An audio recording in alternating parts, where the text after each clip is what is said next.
Kita sa kuha ng CCTV ang pagbasag ng mga lalaking ito sa glass door ng opisina ng VV Sullivan Group of Companies sa San Juan City alas 3:30 kaninang madaling araw. Hindi pa sila nakontento, pati CCTV ng opisina kanila rin binasag. Nang makapasok sa building, isa sa puwersahang binuksan ng grupo ang vault na ito na naglalaman ng mahahalagang dokumento. Ang vault na ito naman na naglalaman ng pera hindi rin nakaligtas. Bukod sa mga vault, ninakawan rin ng ilang tindahan sa gusali. Ayon sa isang opisyal ng kumpanya, gumamit ng tear gas ang grupo ng armadong mga lalaki para makapasok sa building.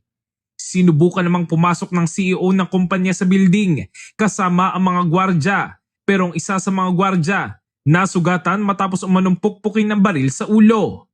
Sa investigasyon, lumalabas na away daw sa ari-arian ang pinagmula ng gulo. Lumalabas na corporate dispute ng magkakapatid na Sullivan ang sanhi ng insidente. Ayon sa CEO ng kumpanya, planado ang ginawang pamamasok sa building.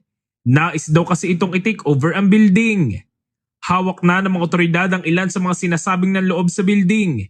Pero paliwanag ng ilang security guard na naaresto, wala silang alam sa nangyari at pinadala lamang sila ng security agency. Wala po kasi kami alam sa nangyari dito sa takeover.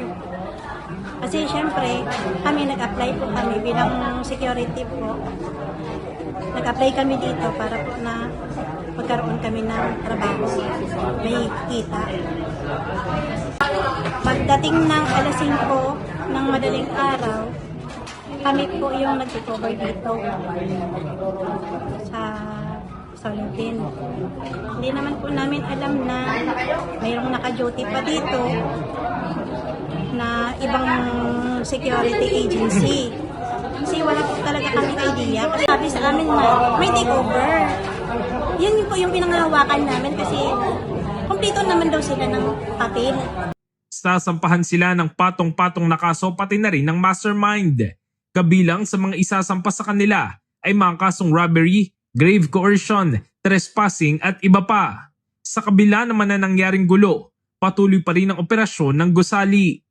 In the heart of changing lives, ito si Brigada Jigo Custodio ng 105.1 Brigada News of Manila, The Music News Authority.